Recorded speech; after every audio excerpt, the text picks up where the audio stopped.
Okey, jadi bila kita melihat dari segi apa yang berlaku, perubahan yang besar yang berlaku adalah perubahan dari segi sosioekonomi itu sendiri. Iaitu kalau dahulu orang banyak berinteraksi secara offline, tapi hari ini kebanyakan daripada kita ataupun sesiapa saja di atas muka bumi ini akan cuba untuk berinteraksi secara online seperti mana kita ada pada hari ini. Sebenarnya apa yang ingin saya sampaikan, Ikhtisas telah pun bergerak setapak ke hadapan kerana kita telah pun memiliki sistem yang sedia ada ataupun sistem online itu sendiri, dan kita campurkan dengan struktur yang mungkin nanti saya akan cuba huraikan sedikit, dan apatah lagi kita ada founder kita iaitu Tuan Syarul Nizam Syazwan dan ditemani oleh CEO kita Tuan Haji Husaini Ali, dan juga beberapa board of directors kita, Tuan Haji Amran, Tuan Haji Baziha, Haji Jeffrey, Haji Ashila dan juga partner saya Tuan Haji Mat Shah serta Tuan Haji Samsul Badari. Okey, balik kepada cerita saya pula. Saya bermula dalam industri insurans dulu. Insurans ni saya bermula pada tahun somewhere dalam 1990. Ketika tu saya saya masih lagi bertugas di sektor perbankan.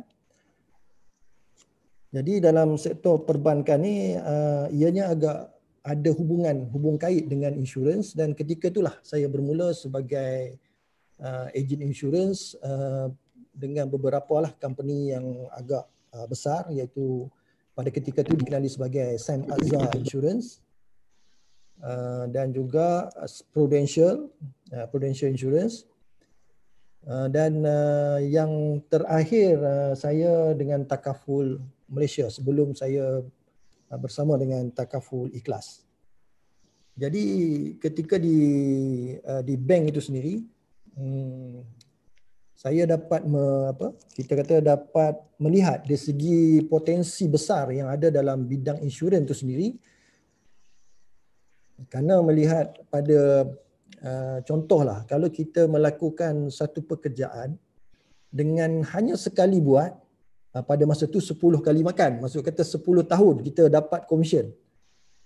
Tapi pada ketika ni dia dah jadi reduce, tapi masih lagi portion dia masih besar berbanding dengan industri-industri yang lain.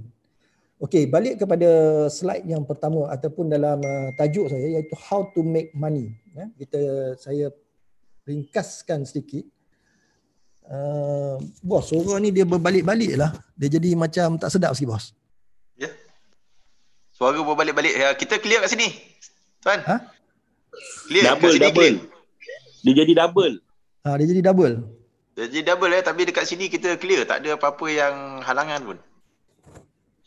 Tiba-tiba kadang ada dua suara lain. Oh, ya ke?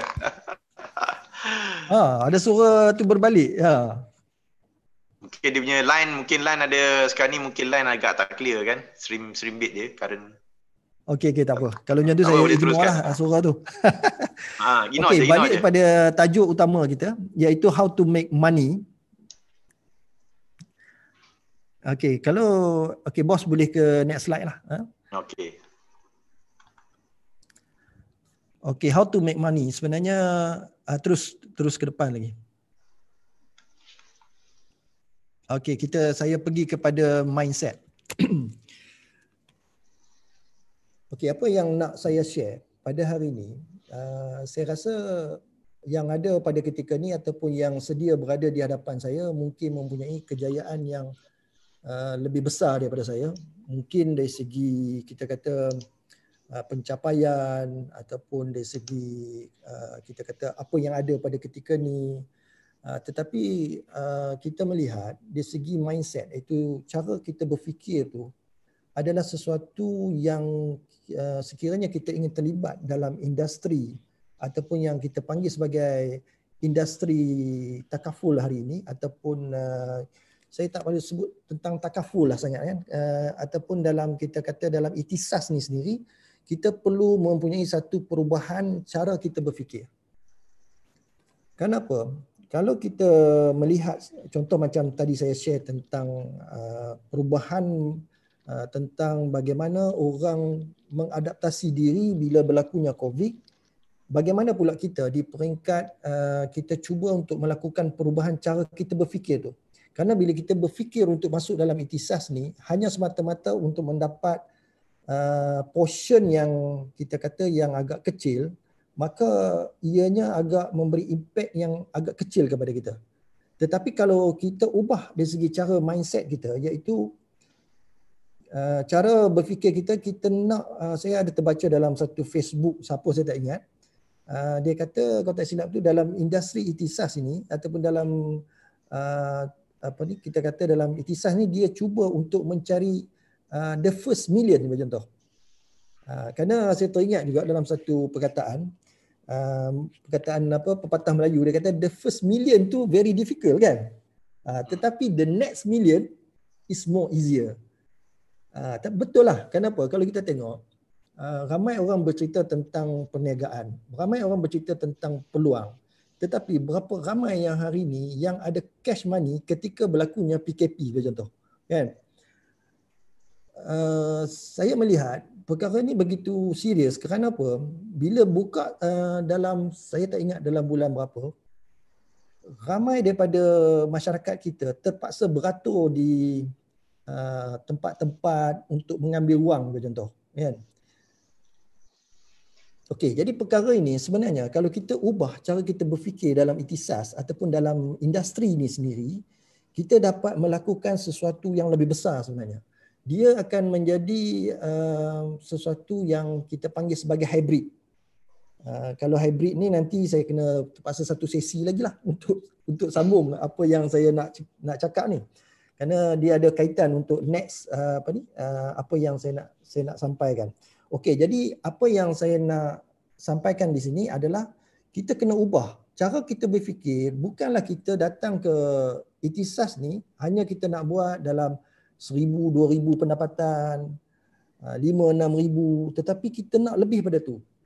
Kita nak mungkin pendapatan kita dalam overall setahun mungkin dalam 100,000, 200,000. Kenapa? Setiap orang ataupun setiap manusia yang berdoa kepada Allah, kita perlu berdoa benda yang kita nak. Tapi kalau kita hanya mendoakan benda yang kecil, maka kecil lah jadi dia. Begitu juga dengan cara kita berfikir. Okay, next slide bos.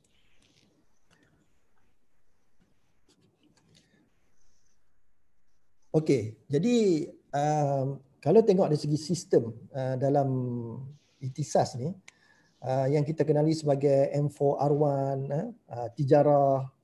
Jadi dekat sini, ianya memberi satu perubahan daripada cara berfikir kita tadi. Kalau dahulu kita terlibat dalam industri yang sebegini, kita hanya memikir tentang diri kita. Kita just think as ourselves ataupun kita sebagai seorang. Tetapi bila kita join dalam ikhtisas ni sebenarnya, kita join sebagai satu syarikat.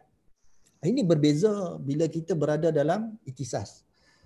Kenapa? Kalau kita berfikir kita datang sebagai seorang individu, kejayaan kita hanya begitu terhad ataupun berada dalam kelompok yang tertentu.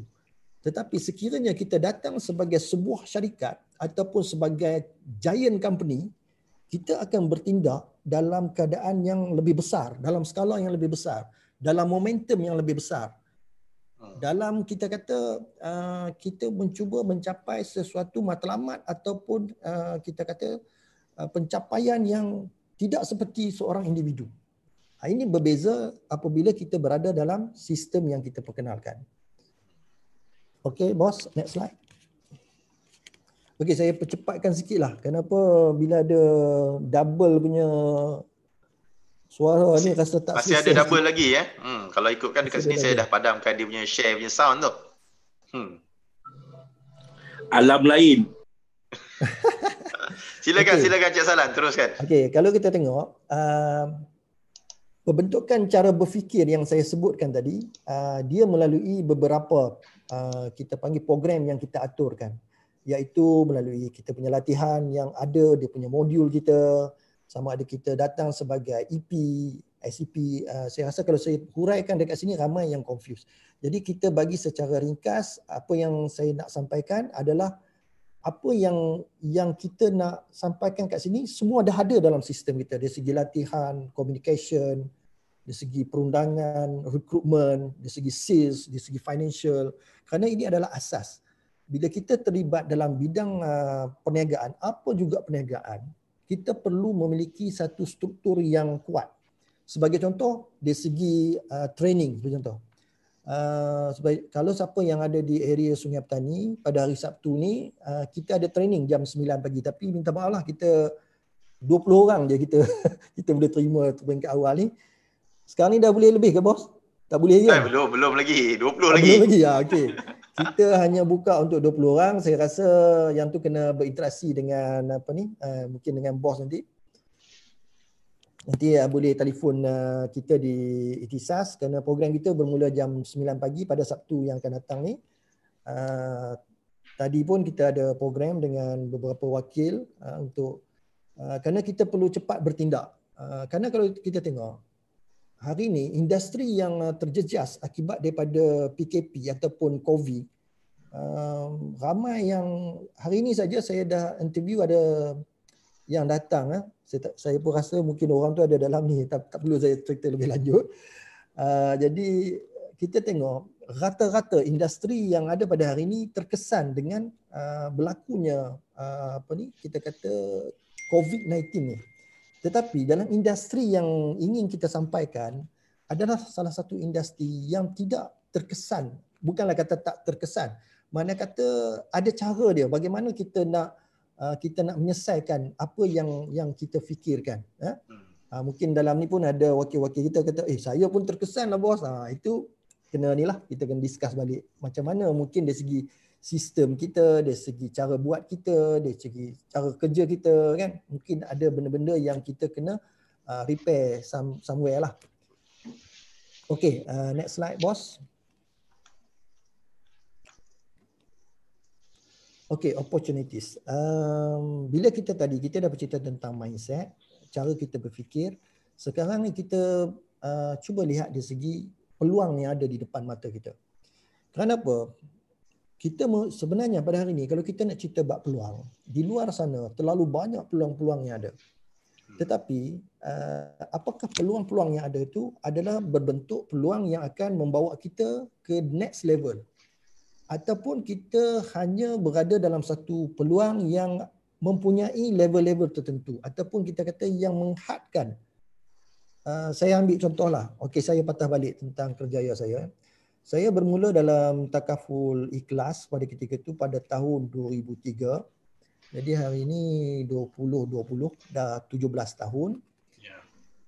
Alhamdulillah dalam 17 tahun dari segi financial saya tidak mempunyai apa-apa masalah ketika PKP. Malah bila kita kata ketika moratorium tu diperkenalkan, saya cuma ada satu kereta saja yang perlu saya bayar kan. Yang lain dah habis bayar kan. Jadi dekat sini bukan saya nak tunjuk yang saya ni ada duit ataupun saya ni hebat atau sebagainya, bukan. Kerana apa yang ada dalam industri ni telah menyebabkan kita menjadi begitu selesa. Bukanlah begitu selesa, dia macam kita tak terkesan sangat bila apa-apa yang berlaku pada ketika ini. Tapi ini balik pada individu masing-masing lah.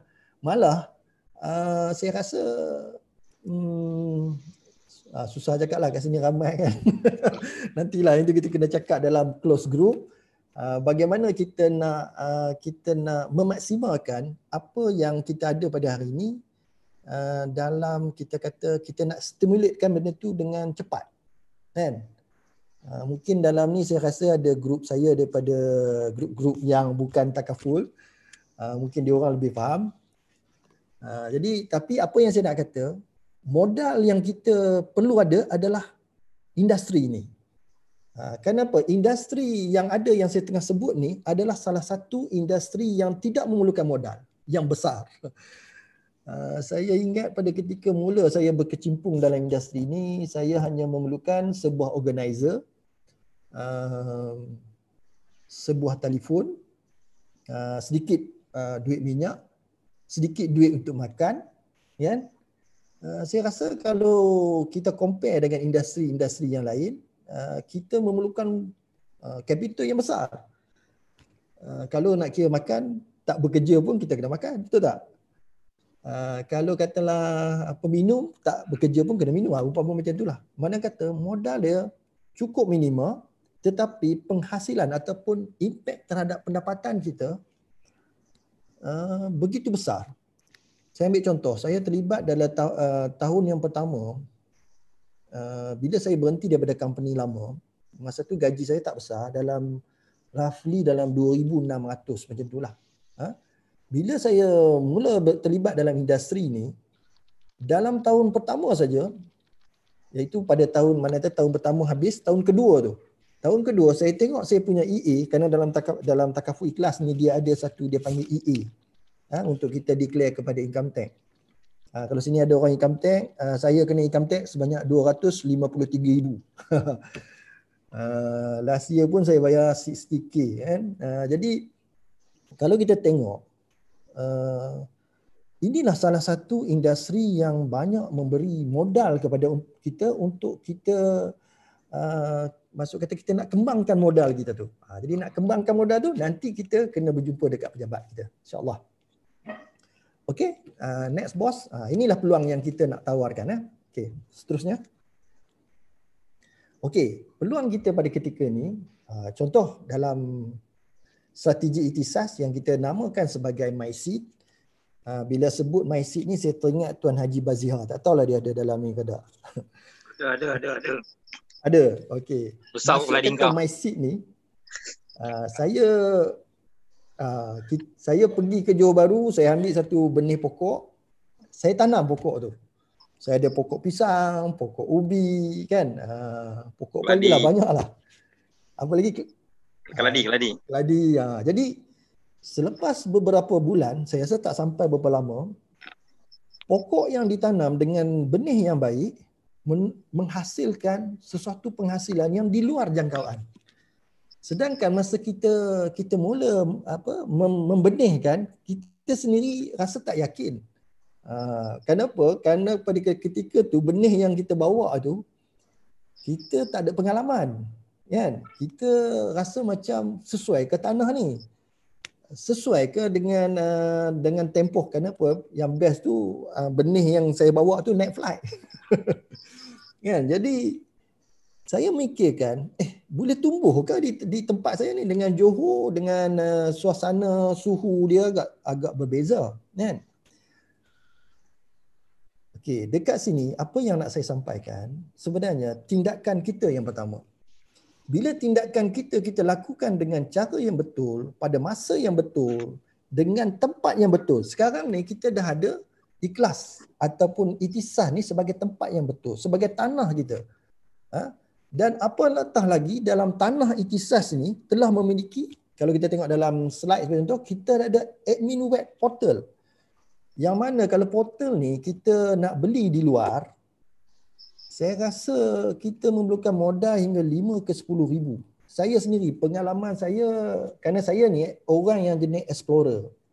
Saya pernah beli satu domain, harga dia kalau tak silap dalam 150 ke 200 ringgit. Kemudian saya cuba untuk buat website, end of the story tak berjaya. Jadi saya upah seorang untuk buat website. Ini cerita lama lah. Saya kena bayar lebih kurang 1,400 untuk yang website yang kita panggil, kalau orang Kedah kata yang cikai lah ataupun yang tak ada kelas. Saya dah habis hampir RM2,000 dekat website tu. Belum masuk lagi dengan maintenance dia. Sedangkan website yang kita bagi, iaitu agent web portal, admin web portal, agent mobile apps, agent personal website, ikhtisas website yang boleh kita monitor semua juga perniagaan kita. Kenapa? Perniagaan kita kena ingat. Bila kita berniaga, kita kena ada sistem. Tanpa sistem, perniagaan kita tidak akan ke mana-mana. Begitu juga macam kita menanam benih. Kan? Kalau kita hanya tanam tanpa sistem yang baik, tanpa cara yang baik, dengan tanah yang kita tidak analisis, buatlah sikit analisis kan, sama ada sesuai atau tidak sesuai. Jadi kita takut peluang yang kita ambil di tempat lain tidak seperti mana peluang yang kita tawarkan pada hari ini. Okey. Jadi kalau kita tengok dalam MySeed sebagai contoh, kita mempunyai satu kaedah yang mudah, yang berkesan, yang mempunyai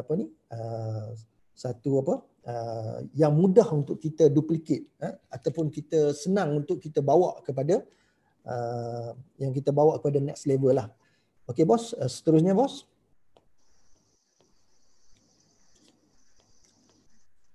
Okey, dekat sini kita baca sikitlah bahasa Mak Saleh ni. Saya pun tak pandai sangat. Tapi from a small seeds, a mighty trunk may grow kan. Maksud kata kat sini, daripada kita kata benih yang kecil, ini berlaku pada rumah saya lah. Bila mula bawa tu kan benih tu kecil saja.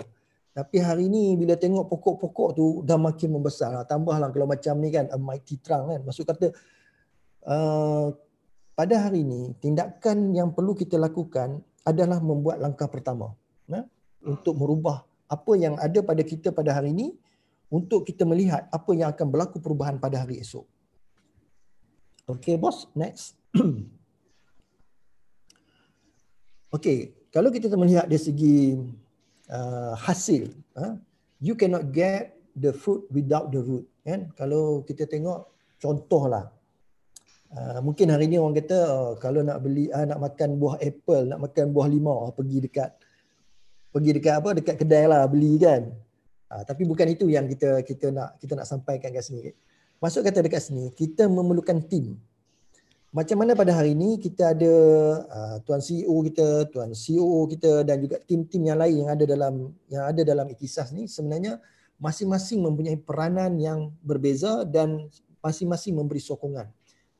Sokongan yang mana berbentuk dalam sokongan yang begitu kuat kepada kejayaan ataupun hasil apabila seseorang itu terlibat dalam Ikhtisas itu sendiri.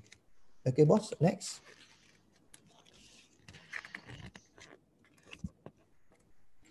Okay, ini yang paling best lah sebenarnya. Kalau tadi kita dah pergi tentang mindset, cara kita berfikir, kita kena ubah. Kalau dulu kita terlibat, kita mungkin berfikir yang kita nak buat ni mungkin sebagai part time. Kita terlibat ataupun cara kita berfikir susahlah nak buat takaful ni kan, dia macam nak kena jumpa orang, nak kena dan macam-macam. Kerana bagi saya senang saja, mindset saya very simple. Setiap kali ada kesusahan, di situ ada satu peluang. Contoh kalau kita tengok dalam COVID yang ada hari ini. Kalau kita sendiri faham, bila dalam kesusahan pada hari ini, sebenarnya ianya menimbulkan satu peluang. Okey, apa peluang yang ada pada hari ini? Saya ambil contoh macam inilah. Company yang melakukan keuntungan yang besar ketika COVID ini adalah company yang mengeluarkan sarung tangan, PPE, dia panggil apa? Personal protector equipment tu, mengeluarkan mask yang tutup mulut tu, yang mengeluarkan sanitizer dan beberapa lagi lah. Boleh faham tak? Maksud kata dekat sini, bila berlaku sesuatu kesusahan, kan, yang kita kata buat benda ni susah, buat ni susah. Sebenarnya susah itu sebenarnya satu peluang. Saya melihat macam tu. Itu bila saya terlibat di peringkat awal, saya tak cari benda yang senang. Saya suka benda yang susah. Kalau tanya kawan-kawan saya ni, mungkin dia orang boleh faham. Contoh kalau lah dalam sistem, kalau dalam iPad dia panggil Keynote. Saya boleh hadam semua Keynote tu. Kalau dalam Photoshop dari segi design saya hadam habis sampai saya boleh buat buku. Ni Dinda Syaran pun ada.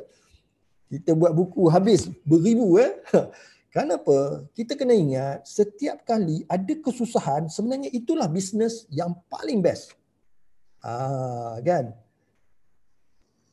Ni saya tak tahulah ada rakan-rakan saya yang luar pada takaful kan, dia orang mungkin ketawa kat saya ketika ni kan. Kenapa? kerana masa PKP dia berlaku satu lagi kesusahan. Jadi dekat situ sebenarnya peluang cukup besar. Jadi peluang ni sampai kita kata kita panggil dalam ni no excuse lah, ataupun kita tiada alasan. Kalau kita meletakkan contohlah, kita nak berjaya dalam satu bidang, contoh macam kita buat ikhtisas. Oh, saya kena tahu dululah tentang sistem. Saya kena tahulah tentang produk. Saya kena tahu tentang itu. Saya kena tahu tentang ini. Saya nak tanya, sampai bila kita nak tahu semua tu baru kita nak buat. Kalau kita tengok, saya balik kepada bagaimana COVID, orang bertindak terhadap COVID, kan? Adakah orang masih lagi memikir kesan COVID itu sendiri? Tidak. Kita perlu melakukan satu tindakan yang firm ataupun satu tindakan yang jelas macam ni. Contoh, bila saya terlibat dalam ikhlas itu sendiri, saya sendiri tak tahu produk-produk ni, kan? Saya tahu konsep saja.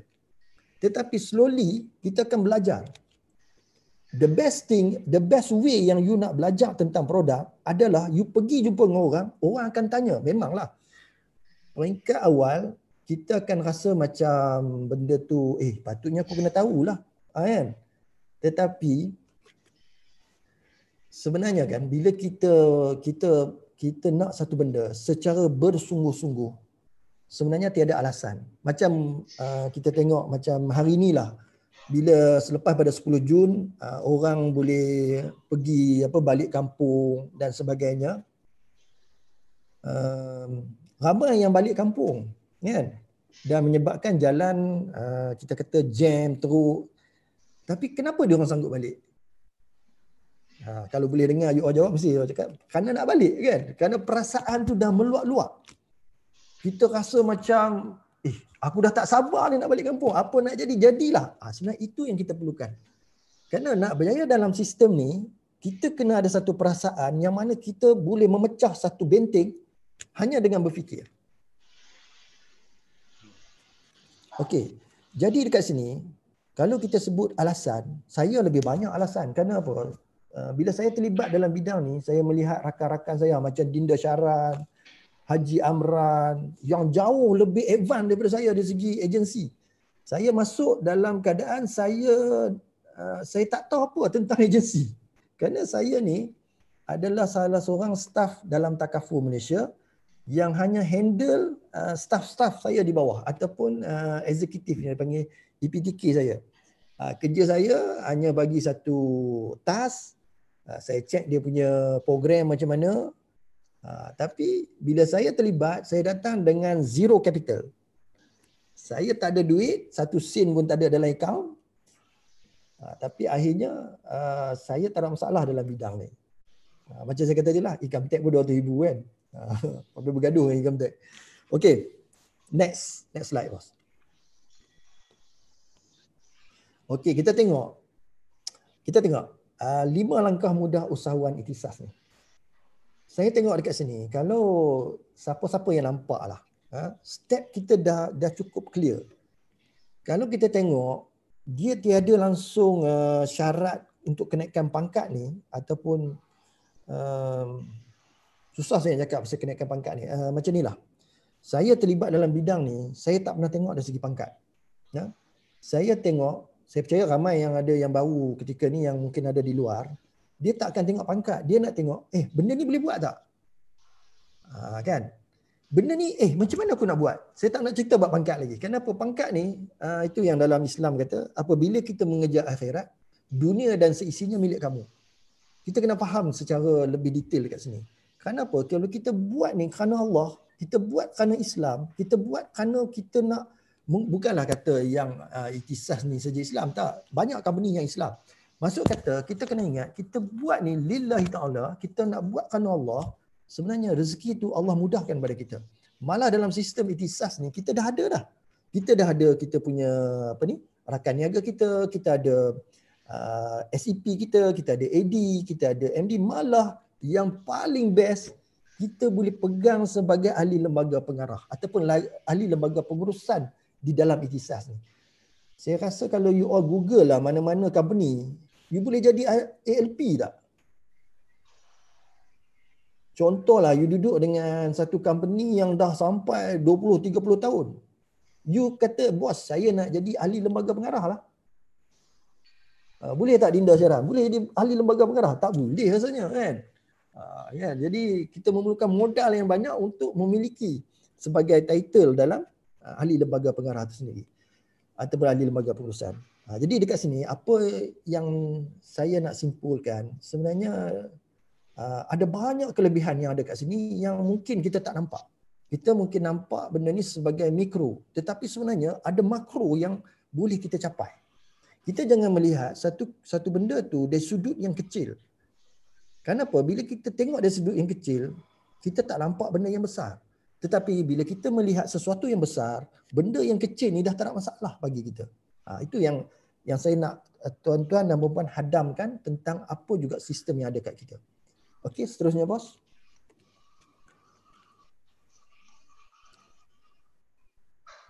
Okey, kita tengok apakah impian anda. Okey, kalau siapa yang pernah tengok dari segi poor, ni sesuai lah dengan mindset tadi kan. Poor mentality vs dengan rich mentality kan. Jadi kita senaraikanlah sendiri apa impian. Kalau saya dulu masa saya mula buat dengan masa tu dengan insurance lah. Masa tu my income is around 400 something lah. Impian saya nak memiliki rumah dengan gaji RM400. Satu impian yang begitu besar. Yang saya rasa macam pada ketika itulah rasa macam tak logik kan. Tapi akhirnya saya beli rumah pada umur saya 26 atau 27 tahun. Saya dah memiliki sebuah rumah dengan harga 87,000 tu. Dan saya jual rumah tu pada harga 135,000, saya dapat cash money 60,000. Jadi yang tu nantilah kita cerita. Banyak benda sebenarnya. Cara kita berfikir ni, itu yang saya, bila saya bagi talk, saya lebih kepada how you change your minds. If you can change your mind, you can change all the direction. Jadi kadang-kadang kita ada satu, contoh kita ada ikhtisas. Mungkin dalam ni ada orang yang dekat ikhtisas kan. Tiba-tiba buat ikhtisas, masih tak ada duit. Masih lagi rasa macam, PKP dah takut. Kan? Jadi, that is something wrong somewhere. Kita sebenarnya pada hari ini kita boleh hidup, maksud kata kita boleh hidup, katalah PKP ni berlaku, 3 tahun lagi kita boleh hidup. Contoh macam tu kan. Jadi tak apalah. Nanti orang-orang yang kat luar tu ketawa dengan saya ni. Kan? Okey, teruskan bos. Yang lain pula. Masa je panjang saya berdekat ni. Okey, jadi kita lihatlah hasil Dinda Syara jangan senyum lebih sangat. Potensi pendapatan kita, okey. 4 kes saja sebulan. Kalau kita tengok dalam produk tradisional dengan purata 1,500 tahun dengan setiap pelanggan dan kita buat satu saja rekrutmen. Okay, kita tak akan nampak benda ni. Kenapa? Manusia ni ada yang jenis audio visual, ada yang jenis audio dengan visual dan ada yang kena dua-dua kan. Jadi saya ni yang jenis kalau saya belajar, saya kena ada pen. Itu kalau saya ni tengok iPad saya pun ada pen kan. Jadi saya mesti kena tulis. Mungkin tuan-tuan dan perempuan yang dalam ni pun macam saya juga kan. Jadi ada orang yang sekali tengok dia dapat. Okey, untuk orang yang sekali tengok dapat, 3 benda je, ABC. Kalau kita pergi ke tadika kan, ABC ni kita belajar dalam rasa dalam 7 hari dah dapat ABC ni ataupun 3 hari lah kan. Kita dah belajar ABC ni. Tapi jumlah potensi pendapatan kita mencecah 3.9 million dalam masa 6 tahun. Ini bab ni kalau nak tengok saya boleh tunjuk. Tapi kena datang personal lah kan. Takkan saya nak tunjuk apa dekat sini ya, bahaya. Okey, teruskan. Okey, earning. Okey, earning ni kebetulan masa dekat earning ni tadi saya lupa nak cerita bab-bab gambar. Sebenarnya ada cerita kat gambar tadi. Bukan pilih saja. Okey, kita tengok dekat sini kan. Siapa pernah tengok kereta panjang macam ni? Siapa tahu jenis kenderaan ni? Kat Malaysia tak ada kan? Ada? Hummer. Wah, cakap ni antara daripada jutawan tu. Ni adalah Hummer. Wah, Dinda Syara memang power lah. Tapi Hummer yang dekat Malaysia macam ni ke? Lain. Lain kan? Jadi yang ni dia berbentuk hama limousine. Itu saya memang saya letak tu kereta saya yang saya tinggal tu, saya letak penyodok salji pada ketika tu, nak tunjuk bukan kat sini lah kan. Jadi ada orang kata, kenapa ada penyodok kenapa? Itu penyodok tu dia ada salji tu kan. Masuk kata earning dari segi pendapatan. Bila kita terlibat dalam satu industri, kalau pendapatan kita tak mampu membawa kita keluar daripada Malaysia ni, kita kena check and balance balik. Whether kita terlibat dalam, contohlah, sorry to say lah, saya sendiri saya makan gaji hampir 14 tahun. Dalam masa 14 tahun, dalam 1 tahun pun saya tak pernah melihat negara luar. Saya banyak mendengar cerita daripada kawan-kawan yang pergi ke negara luar. Contoh apatah lagi nak bermain salji kan, nak pegang salji. Bukanlah cerita bak salji, okey, lagi kita menyampah cerita salji ni kan. Tak, bukan itu. Cerita dia saya nak menimbulkan kesedaran sebenarnya dalam industri yang kita tengah bincangkan ni adalah satu industri yang luar biasa. Dari segi pendapatan dia, dari segi peluang dia, dari segi kita kata penghasilan dia, dari segi kerja dia memang berbeza. Saya dah buktikan. Saya ni kalau tuan-tuan nak tahulah, sepanjang 14 tahun ni saya kerja bank 7 tahun sebagai clerical staff kan. Bukannya pegawai pun kan. Maksud kata kalau tuan-tuan ni dah level officer, manager dan sebagainya, kejayaan tuan-tuan lebih accelerated, lebih kita kata dekat sini sebagai satu potensial yang lebih besar daripada apa yang ada kat saya. Kan? Apa yang saya capai ni adalah kejayaan kecil berbanding tuan-tuan yang ada kat luar di sana. Saya percaya tuan-tuan adalah mutiara-mutiara yang kita cari ataupun bintang-bintang yang kita perlukan untuk kita kata menyinari lagi kita punya industri ni. Kerana apa yang ada pada saya adalah cerita sejarah sebenarnya. Tapi sejarah pun saya patut hujung tahun ni dekat New Zealand. Kan tak tahulah kawan saya ada kat dalam ni nak pergi New Zealand tu kan. Tak nampak pula kan. Tapi itulah dengan COVID ni tak tahulah, tapi dengar kata NZ dah isytihar, kata Perdana Menteri dia pun dah bagi tahu hari tu. Dia kata okey boleh datang NZ. Kita pun sebenarnya dah buat pembatalan banyak tempat, tapi tak apalah kan.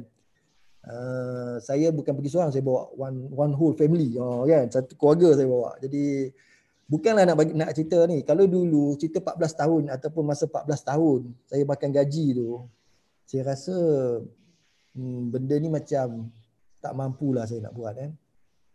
Mostly every year kita akan ada dekat mana-mana tempat lah. Macam last year kita dekat saya tak ingat lah, last year mungkin dekat Jerman kalau tak silap saya Cik Husaini. Jerman. Tahun bila kita kat Jerman? Jerman. Last year Jerman, sebelum tu di Zurich. Kita dekat Zurich ya, perjumpaan kita kat Zurich, dekat Switzerland.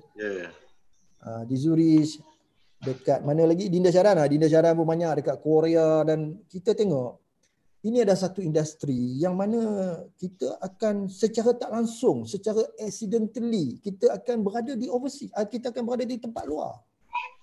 Saya sendiri tak pernah terfikir satu hari saya akan berada dalam apa yang saya ada pada hari ini. Itu balik kepada cerita seed tadi. Bagaimana kita menumbuh, kita memiliki benih yang ada pada diri kita. Sebenarnya diri kita ni adalah benih. Tetapi sama ada kita meletakkan diri kita dalam tanah yang betul, dengan syarikat yang betul, dengan sistem yang betul. Sekiranya kita salah meletakkan benih kita, kita mungkin menumbuhkan pokok, tetapi pokok itu tidak cukup besar berbanding dengan nilai benih yang kita ada ataupun nilai yang ada pada diri kita. That's why saya selalu tanya pada diri saya. Saya selalu tanya, adakah apa yang aku capai ini adalah pencapaian yang tertinggi yang aku capai? Adakah apa yang aku buat ni adalah satu yang aku buat yang paling baik dah aku buat? Kerana saya ni jenis orang yang jenis challenges. Tanya Dinda Syaran lah. Macam tadi bos dah bagi introducer kan, introduce yang saya melahirkan 5 orang gam. Bagi saya 5 orang gam tu macam satu benda yang saya rasa macam bukan pencapaian terbesar lah kan. Kerana sebenarnya ada pencapaian yang boleh kita buat lebih besar daripada tu. Tapi kenapa ada halangan? Itu je. Kerana dalam diri kita sebenarnya kita kita tak betul-betul menggunakan kelebihan yang Allah SWT bagi pada kita, kerana setiap manusia ada kelebihan yang Allah bagi. Tapi kita tak all out, kita tak buat sesungguh-sungguh, kita tak gunakan kelebihan yang ada pada kita untuk kita nak enhancekan apa yang ada pada kita. Adakah kamu nikmat yang mana yang kamu dustakan? Mana kata contoh kalau kita pergi overseas, ada orang kata pergi overseas ni buat habis duit je kan. Tapi kita kena ingat, kita pergi ke luar negara untuk kita melihat kebesaran Allah SWT. Kan? Contoh katalah kita pergi satu tempat, kita melihat suasananya agak berbeza dengan kita. Tapi bukan nak cerita pasal overseas tu, nak cerita inilah sistem, inilah tempat yang mana kita boleh merubah sesuatu yang mana kita ada pada hari ini. Contoh katalah macam saya kerja bank yang gaji RM400, yang pergi kerja pagi, balik malam. Masa itulah. Sekarang ni mana ada gaji RM400.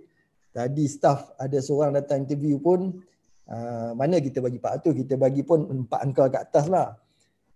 Kalau kerja dengan saya, insyaAllah gaji memang 4 angka, tak apa lah. Ni buat iklan je lah kan. Okey. Terusnya bos. Okey, pelan tindakan. Kita pergi pada pelan tindakan. Kenapa? Kalau kita bercakap tentang pendapatan, kita bercakap tentang kejayaan, tapi apakah tindakan yang kita nak lakukan? Jadi tindakan dekat sini, berapakah impian, sasaran pendapatan yang kita nak dalam masa, mungkin dalam setahun. Saya ingat lagi ketika saya nak tender resignation letter saya kepada bos saya masa kerja bank. Bos saya ni Chinese. So dia kata kat saya, yalah biasalah kan. Dia tak kisah kita nak resign. Kita resign orang lain datang lah kan. Kita kerja mana-mana pun jangan kita rasa kita hebat. Even kita duduk dengan Itisah ni macam saya lah. Saya kata saya nak resign pada Itisah, sebenarnya tak ada masalah. Cik Syarul kata kau pergilah. Sebenarnya kita is nothing. Kita jangan rasa kita ni besar. Kan? Saya masa kerja bank, saya tender resignation, bos saya just nak ambil hati. Dia kata apa? Asalan, where you want to continue your career kan. Dia kata dekat mana yang you nak continue career ni. Saya tak bagi tahu tempat mana. Saya kata I want to continue my career with the 5,000 income. Cuba bayang gaji RM400. Masa resign tu gaji dah naik dekat RM900, tapi dah beli rumah tau. Gaji RM900, bayang gaji RM900, bayar rumah RM700. Siapa boleh survive? Tapi masa tu commission agent adalah dalam RM1,600. Okey. Bila saya cerita kat dia, saya kata kat dia, saya nak saya nak pergi satu tempat yang bagi saya gaji RM5,000. Kalau you lah duduk tempat manager saya, apa you buat? You akan senyum kan? Tapi alhamdulillah lah bos Cina kan, dia very professional, dia serius. Kan? Tapi saya rasa dalam hati dia kata ni Mamat ni memang habis lah kan. Tapi saya challenge diri saya, dalam masa setahun saya dengan takaful ikhlas, saya dah cecah pendapatan kepada 8,000 ke 10,000. Kan? Saya tahun yang kedua, actually saya dah beli kereta. Kereta dah habis bayar dah. Cik Syaran tahulah. Saya beli dalam satu bulan tu saya beli dua biji kereta. Satu Mercedes, satu Caldina. Syaran ingat lagi? Kita pergi kat... Saya memang challenge. Kalau kita ni, kalau kita terlibat dalam bidang ni, you jangan bimbang lah. You challenge diri you akan pergi lebih jauh. Kalau you tak berani challenge diri, dia bukan challenge orang, challenge diri. Kita challenge diri kita ni to be somebody. Jadi kita tak boleh challenge orang lah, kita challenge diri. Kerana orang kata kita kena ada body system, kita kena ada tu, nak kena ada kan. Saya tak, saya akan challenge diri saya. Kalau kata dalam bulan ni saya nak pendapatan 10,000, 20,000, 30,000, 1,000, saya challenge diri saya kan. Okey. Contoh kat sini aktiviti wajib kita mengambil impian pendapatan. Very simple. Hari ni saya rasa antara kerja yang paling mudah berlaku pada tahun 2020. Kenapa saya kata? Kalau dulu saya sebagai ejen, masa saya jadi ejen, saya nak dapat satu bisnes, saya kena dapatkan tanda tangan customer dan kena pergi collect duit. Kerana masa tu orang tak mempunyai account bank tau. Saya dapat 30 orang customer di sebelah kampung. Setiap bulan kerja saya pergi jadi bill collector. Cuba bayang hari ni kita dah ada sistem bank to you, kita ada bank Islam apa online, kita ada macam-macam CIMB Clicks dan sebagainya. Tak pergi sebut nama bank kata promote pula. Tak, saya nak bagi contoh. Betapa mudahnya sistem yang ada hari ini, dan apatah lagi kalau dalam sistem yang kita ada hari ini kita just guna iPad. Kita guna iPad, kita submit saja bisnes kita.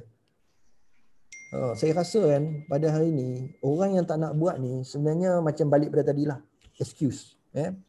Hanya alasan, bukan arsalan lah. Okey, kita tengok dekat sini. Kalau kita tengok kita sanggup mendapatkan senarai suspek, prospek melalui kaedah survey. Okey, ini adalah salah satu kerja saya yang paling saya minat. Suspek dan prospek. Okey, suspek ni very simple. Kita kan, saya selalu masih bagi macam ni lah analogi dia. Setiap hari kita solat berapa waktu? Kita solat 5 waktu kan. Katalah subuh kita kat rumah kan. Subuh sebenarnya dekat kalau dekat luar lagi bagus kan. Tapi dah ni PKP yang kira teknik ni agak terbatas. Tapi ni cerita teknik saya lah. Saya selalu, bukanlah selalu, masa tu saya banyak guna waktu Zuhur, waktu Asar. Dua waktu ni adalah waktu yang paling senang kita dapat customer dekat mana? Dekat masjid, dekat surau. Inilah saya bawa dia punya survey form kan. Lepas bagi salam, janganlah attack sampai 20-30 orang. Attack seorang atau 2 orang je kan. Tapi masa tu dalam boot kereta saya ada payung. Ni ada macam ni lah, diary ke kan. Dia ada macam-macam lah masa tu. Jadi bila kita orang dah buat survey apa semua, kita bagilah. Kan, kita nampak kan yang kita suspek ni mestilah orang yang pakai kereta. Masa tu lah banyak pakai Camry, pakai Mercedes C-Class. Masa tu cerita ni cerita mungkin dah berapa tahun bos? 10 tahun lah kot kan. Jadi kita suspek orang yang ada duit lah. Minta maaf lah, bukanlah dekat sini kau cakap mentang-mentang aku tak pakai kereta Mercedes kau orang tak datang jumpa aku. Tak. Kita nak suspek, biar kita maknanya nak challenge, biar kita challenge yang tinggi terus. Saya sebenarnya tu. Kalau dia pakai Ferrari lagi bagus. Kita pergi challenge. Jangan terkejut, saya jumpa dengan satu CEO. Masa tu saya tak pastilah. Dalam ni mungkin ada orang yang kenal, dia CEO RJ Bank. Saya challenge kan, kita jumpa dia sampai di Selangor Dredging, dia punya office RJ Bank, sampai ke rumah dia. Masa tu dia pakai Ferrari kot Paramera. Saya ni tak apa pandai buat model kereta, tapi masa tu dia baru beli kereta tu. Jadi kita sebenarnya kita challenge bila kita dah jumpa dengan CEO company, kita dah jumpa dengan Datuk, kita dah jumpa dengan Tan Sri, even dengan Tun Mahathir masa tu pun saya jumpa kan. Jadi bila kita dah jumpa, siapa yang pernah datang office saya mungkin nampak gambar Datuk Najib kan, Tun Mahathir mungkin saya tak letaklah situ kan. Masuk kata kat sini bukanlah kerana kita jumpa tu, kita nak challenge kita punya, kita panggil apa confident level kita ni. Saya dalam takaful ikhlas ni sebut sajalah Datuk CEO yang mana tu, insya-Allah lah kita boleh berinteraksi. Kenapa? Once kita dah biasa berinteraksi dengan upper level, kita dah tak ada masalah kalau kita buat marketing. Jadi yang ni yang saya minta lah, yang mana-mana ada kat sini, try to challenge. Contoh katalah siapa sekarang ni yang popular. Kalau macam orang yang dekat Lembah Kelang ni, sebenarnya you all boleh challenge tau. Challenge cari orang-orang yang ada satu level tinggi, you try untuk saya dah masuk Putrajaya. Saya jumpa dengan Timbalan Pengarah Sukan. Syaran itu tak tahu ikut tak ikut lah. Jadi dia bagi kat saya bisnes banyak jugalah. Masa tu kan kita punya atlet sukan ni dia banyak setiap hari, hampir setiap hari lah masa tu, bukan PKP lah. Dia orang akan pergi ke overseas tau untuk bertanding, contoh sukan macam-macam lah, sukan air, sukan sebenarnya banyak duit kat situ. Tapi saya bukan nak itu, saya nak yang family kan. Sebenarnya kat Putrajaya tu, kalau siapa yang ada kat dalam ni, lubuk duit lah. Kalau dekat situ kan. Kerana pertama bisnes nak dapat. Dan saya pernah masuk dengan Haji Mat Shah di tentera, saya tak ingat lah tempat tu, dekat area dekat Felda punya tempat tu. Dan kita pernah ke TV Al-Hijrah, bukan apa, kita nak challenge sampai nak jumpa Ustaz Don. Masa tu Ustaz Don popular kan. Jadi kita pergi sampai ke Al-Hijrah tu. Kita nak bukan kerana bisnes, kerana nak challenge diri. Jadi yang dalam ni, kalau yang baru terlibat, you try to challenge yourself. Kalau you tak challenge yourself, you buat kerja yang simple, kita akan cepat rasa macam demoralize, kita rasa macam kita tak boleh pergi pada next level lah. Jadi kat situ kita punya halangan kita. Okey, kalau kita tengok sini, sanggupkah kita membuat panggilan telefon? Panggilan telefon ni, ketika saya lah pada peringkat awal dulu, saya ada satu buku khas. Organizer bukan macam ni lah. Organizer tu more complete, dia tebal. Dalam organizer tu, dia setiap call ni, saya akan tulis apa yang dia cakap kan. Bila jumpa dengan dia, saya akan buat story kerana saya memang minat macam, saya ni macam novelis lah juga kan. Suka tu yang kalau Syaran, kalau macam Dinda Syaran dia tahulah saya suka buat buku kan. Saya ni macam tu lah. Saya suka kalau macam benda-benda macam ni kan, jenis printing ni saya suka. Kenapa saya pernah buat satu, kita panggil apa, walaupun prospek tu biasa, tapi saya buat dalam bentuk bundle macam ni. Mungkin ni sebagai idea lah kan, dalam zaman offline ni kan, kita buat macam ni, nama dia apa tu semua kan, dalam ni plan-plan yang kita cadangkan pada dia. Tapi kita tak bagilah kat dia kan. Habis tu balik tukar muka depan je kan. Jadi benda tu orang rasa appreciate. Cuba you bayangkan, you dapat satu orang yang bagi satu presentation yang dia letak satu buku khas, printed nama apa semua kan. Jadi you akan menjadikan diri itu ada kelainan daripada orang lain. Itu yang kita kata. Dalam kita tengok kenapa industri ataupun kita tengok the same industry tapi ada industri yang lebih menonjol. Kenapa? Penonjolan itu berlaku kerana kreativiti ataupun kerana kelainan. Kelainan itu yang menyebabkan seseorang tu berbeza. Dan jadi dalam bidang ni, untuk kita membuat kelainan tu sebenarnya kita perlu. Kenapa kalau semua orang sama je, just telefon, cik saya daripada sekian-sekian, nak jumpa sekian-sekian. Bagi saya, kalau saya memang saya reject lah. Kan? Betul tak? Tapi kalau kita try untuk berfikir, itu kata saya pakai mindset tu, cara kita berfikir ni, dia the other way. Kita jangan berfikir macam orang biasa. Kan? Saya suka guna ayat tu. Kita kalau berfikir macam orang biasa, hasilnya memang biasa. Adalah gila untuk kita nak mendapat pendapatan yang luar biasa daripada cara pemikiran yang biasa. Ingat tu. Okey, tak apa, yang tu nantilah. Okey, sanggup tak anda mendapat 3 temu janji dengan prospek setiap hari? Okey, yang ni saya rasa kan masa saya dapat top agent, pada masa tu lah top agent, saya cuma close sehari satu kes je.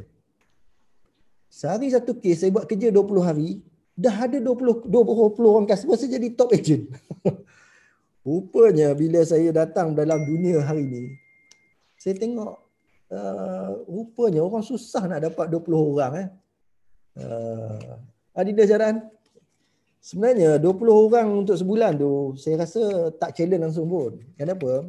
Kalau kita sehari, kadang-kadang dalam satu family tu kita bukan dapat seorang, kita akan dapat dia, isteri dia, anak dia kan. Dah 4 ke 5 orang.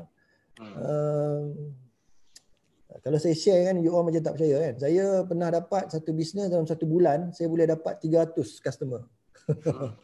Tapi tak apalah, yang tu story lain lah. Kadang-kadang bila kita cerita ni kan, orang kata, hebatnya kan. Tapi mana dia punya bukti lah. Benda bukti dah lama kan. Jadi tak apalah. Tapi kalau nak challenge saya boleh. Tak masalah. Okey. Sanggupkah anda membuat minimum, tanya Dinda Syaran lah buat challenge kan. Kita dah buat dias dulu. Sehari kita collect berapa Syaran? Kita collect hampir 50,000 satu hari kan.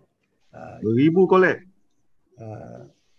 50,000 sekarang kita kat pasir gudang dengan apa tu, dekat apa nama, Batu Pahat. Yang ni kalau CEO nak guna teknik tu, anytime kita boleh share. Okey, sanggupkah anda meminimumkan satu pembentangan setiap hari berkenaan konsep dan produk takaful kepada pelanggan? Okey, kalau kita tengok di sini, kita balik pada tadi apa yang saya cakap. Apabila kita mencari akhirat, dunia dan seisinya adalah milik kamu. Betul tak? Yang ni bukan saya cakap tau. Kan? Kalau kita tengok, kalau kita buat ni betul-betul kerana Allah, kan? Kita nak menyampaikan sistem yang ada dalam takaful ni. Saya rasa setakat kita nak buat perbentangan sehari, tak ada masalah. Tapi itulah yang saya cakap. Kalau boleh kita janganlah buat benda yang sama. Saya sendiri, kalau saya present satu benda yang sama, saya cepat boring. Saya lah. Sebenarnya customer pun macam tu kan, ataupun kita kata orang pun macam tu. Bila you cerita benda yang sama dengan orang lain, saya rasa macam benda ni tak ada apa benda, tak kan? Jadi benda ni dia kena contohlah macam orang buat general kan. Kan sekarang ni ada macam-macam kaedah kan. Tapi tak apalah, yang tu banyak lah. Dia marketing, dia panggil satu, kalau you belajar tentang creative marketing, you boleh nampak. Macam mana hari ni kalau kita tengok orang yang mengadakan satu marketing dalam keadaan yang berbeza akan mendapat hasil yang berbeza. Jadi yang tu yang kita boleh nampak.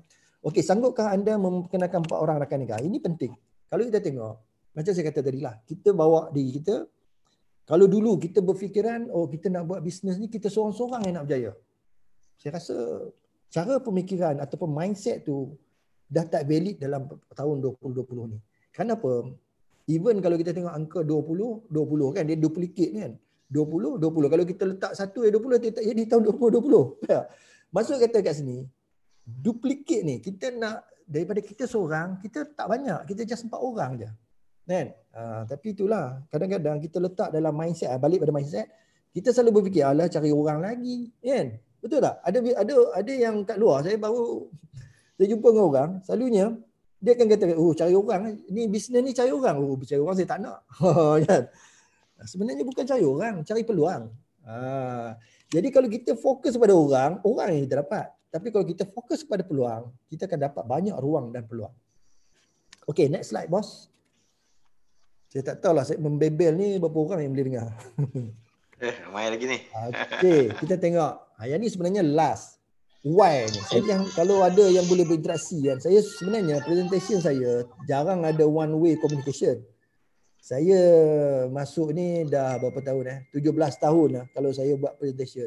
Even dengan customer pun saya tak akan bagi customer diam. Kan?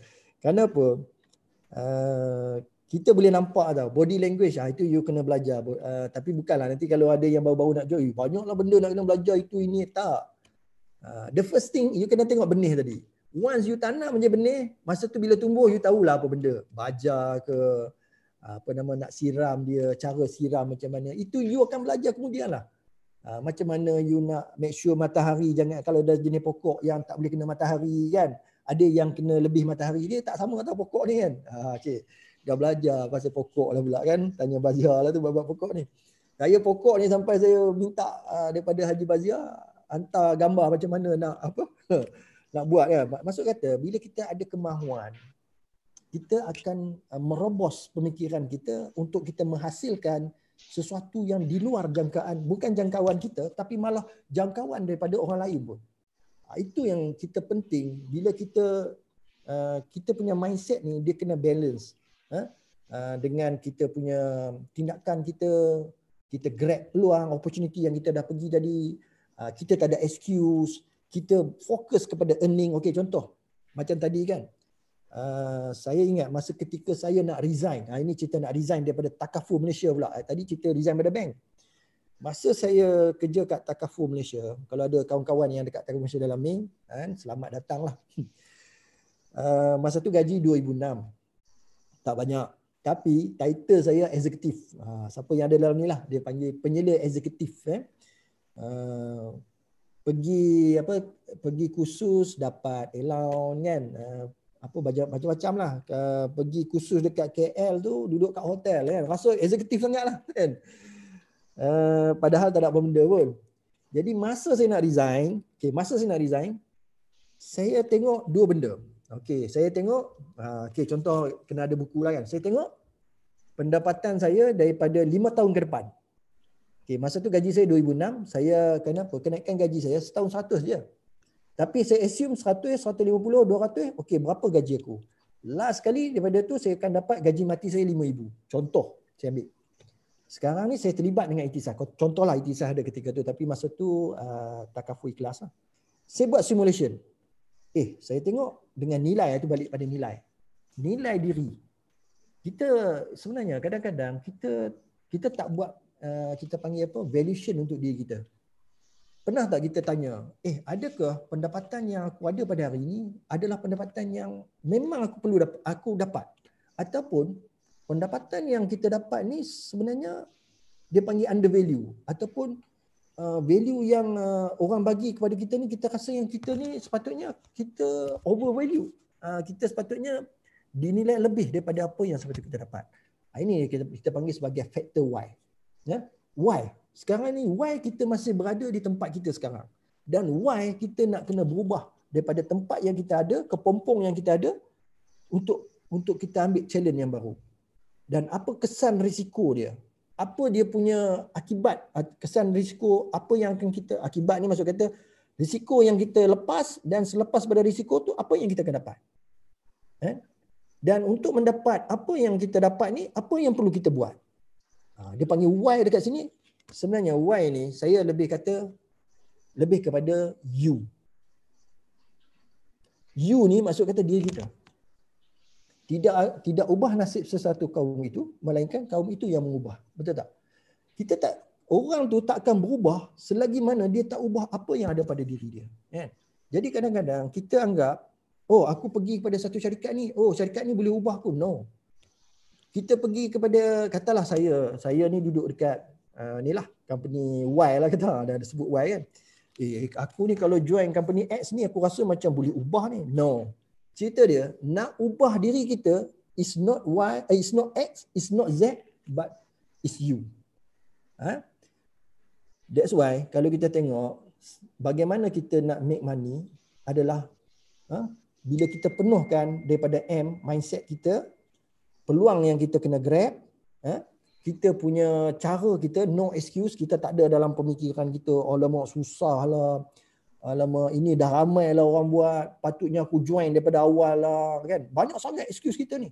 Kerana kena ingat, siapa yang bisik pada kita benda-benda yang kegagalan ni, kan? Siapa yang bisik kita? Tak boleh buat lah benda ni, susah lah. Siapa yang bisik pada kita? Siapa tahu? Siapa yang bisik pada kita? Negative factor ni siapa yang bagi? Iblis dan syaitan. Betul tak? Dia akan bisikkan benda-benda yang lebih kepada negatif. Betul tak? Kita pula cepat sangat tertarik dengan benda-benda yang berunsur negatif. Sedangkan kita boleh membuat pilihan dengan kita grab peluang tadi. Opportunity tadi. Dan bila kita ada mindset yang betul, kita grab peluang yang betul, kita mempunyai sikap yang betul, kita mempunyai pendapatan yang betul, dan seterusnya kita mengubah apa yang ada pada diri kita, iaitu why, you. Itulah dalam gambar tu kan. Saya dulu tak pernah terfikir pun, tengok cara duduk pun kan macam mat apa panggil mat skema kan. Dia tak pernah saya terfikir saya akan berdiri di satu tempat yang jauh daripada sini dengan suasana yang berbeza. Saya tak pernah terfikir. Because kita mengubah apa yang ada pada diri kita. You adalah diri kita. Jadi faktor why ni adalah penting sangat.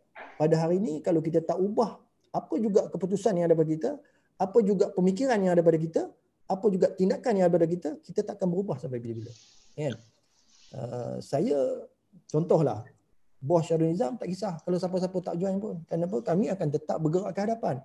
Bos guru saya ni tak kisah berapa orang pun yang akan terlibat dalam iktisas ni, kerana kita akan sentiasa berada ke hadapan, kerana itu adalah tanggungjawab kami. Kita akan cuba memberi peluang dan kita cuba memberi ruang untuk tuan-tuan dan puan-puan mengambil peluang dan ruang ini. Kenapa? Bila, di mana kita kata lewat atau tidak, itu bukan alasan. Alasan dekat situlah, dekat Y tadi kan.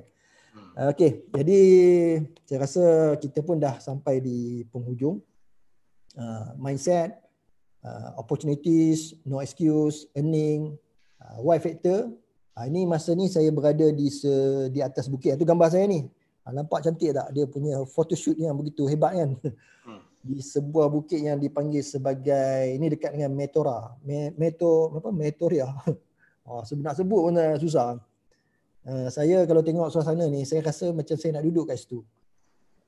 Metoria ke Motorika, apa nama tempat dia, kira di satu tempat yang agak tinggi di kawasan Balkan, yang mana kalau kita pergi di Balkan ni kita akan melihat bagaimana peninggalan kerajaan Osmaniyah. Kenapa kita dituntut sebenarnya untuk melihat sejarah Islam, yang mana Islam ni dulu adalah salah satu daripada bila pemerintahan khalifah itu diwujudkan pada ketika itu, iaitu di zaman kerajaan Osmaniyah. Kita tengok terlampau hebat sebenarnya, terlampau hebat dari segi teknologi, dari segi struktur bangunan, dari segi kalau macam saya orang seni ni, saya suka melihat dia punya bangunan dia, dia punya apa ni, kenapa kalau siapa yang pernah pergi ke Europe, dia akan melihat struktur bangunan yang hampir sama. Betul tak? Tak kisahlah you ada kat Milan ke, you ada dekat mana tempat lah, kan? Kerana itu sebenarnya menunjukkan Islam ni telah berkembang jauh. Jadi sebenarnya kita sekarang ni kena letak dalam diri kita, kita nak kembali keagungan itu pada dalam diri kita dulu, kan? Kita terus ceritalah Islam ni macam ni, apa ni, macam-macam yang kita nak bincang, kita bincang diri kita dulu. How we want to change ourselves, kan? Okey, saya pun nak sampai yang terakhir tu, pasal slide. Ini masa dekat, saya rasa dekat belakang tu nama dia Ansaldi, siapa kenal? Kebetulan nama tu nak macam nama saya, Arsalan. Jadi ini di sebuah kelab, di sebuah kelab di Itali. Nama dia pun Inter Milan. Sebelah Inter Milan ni dia AC Milan. Jadi nama nak macam saya. Jadi kalau nama macam saya pergilah AC Milan, Inter Milan, kan. Janji ada LAN. Jadi kejayaan lebih mudah tanpa alasan.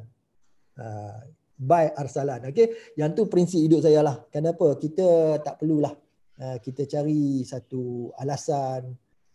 Kenapa? Kita boleh berada di mana saja yang kita nak, as long as cara kita berfikir tu kena. Cara kita berfikir tu kita boleh nampak. Saya pernah ada seorang kawan, dia sebut apa tahu? Masa tu saya tak pernah pergi mana-mana. Saya tak pernah lah pergi, tak usah kata apa ni, Europe, tak usah kata Korea, tak usah kata apa negara-negara yang kita kata yang macam tu, kan. Nak pergi ke apa nama? Nak pergi ke Thailand pun kita tengok bajet 10 kali bajet. Kan? Itu pun saya baru ni je baru berani bawa kereta, kan. Kalau orang Kedah panggil kereta lah, kan. Jadi silap lah bila cakap UOL dia cakap KL lah pula, kan. Jadi sebenarnya kita boleh berada di mana yang kita nak, as long as kita ubah apa yang saya cakap tadi lah, mindset kita. Kita grab kita punya opportunity, kita buang semua excuse, kita fokus kepada earning yang kita nak, nilai diri kita. Earning ni sebenarnya diri kita. Dan yang last sekali adalah perubahan, why factor. Kenapa kita kena berubah?